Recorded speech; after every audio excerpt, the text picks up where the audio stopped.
ஆமால, இதை வாங்கி கீழே வை. இன்னொரு பிளேட் இருக்கு, நான் அதையும் எடுத்துட்டு வரேன்னு. சின்ன பொண்ணு, இதை இங்க வைக்க வேண்டாமோ? அதை நீங்க உள்ளேயே அடுப்புல பொரிச்சிட வேண்டியதானே? ஏன்னா பிரியாணிக்குன்றதுக்குள்ள அதுவும் ரெடி ஆயிரும் பத்தியா? ஓ, அப்படி சொல்றீங்களோ? சரிக்கா, பரவாயில்ல. ஆனா நான் கொஞ்ச நேரம் இங்க இருந்துட்டு தான் போவேன்.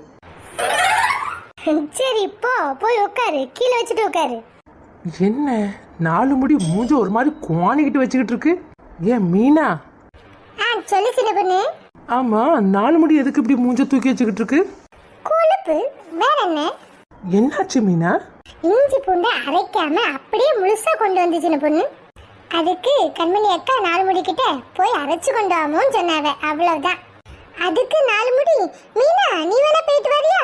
அது இதுன்னு 1008 காரணத்தை சொல்லுறதுக்கு தான் போக கூடாதுங்கிறதுக்காண்டி இப்படி சண்டை போட்டு இருக்கேன்னு கண்மணி அக்கா நான் போறேன்னு சொன்னாவ. அதை கேட்டுட்டு ராணி அக்கா நான் போறேன், நீங்க உட்காருங்கன்னு சொன்னாவ. உடனே அதை மூஞ்ச தூக்கிக்கிட்டு நானே போறேன்னு சொல்லிட்டு அதை போச்சு பார்த்துக்க. நம்ம ஏதாவது வேலை செய்யறோமா, இல்ல அதுதான் ஏதாவது வேலை செஞ்சுச்சா? நம்ம எல்லாம் நல்லா வெட்டி எடுத்து கொடுத்தோமா? அந்த பாரு, அடுப்புல நின்று கிண்டிட்டு இருக்கிறது அவையதான்.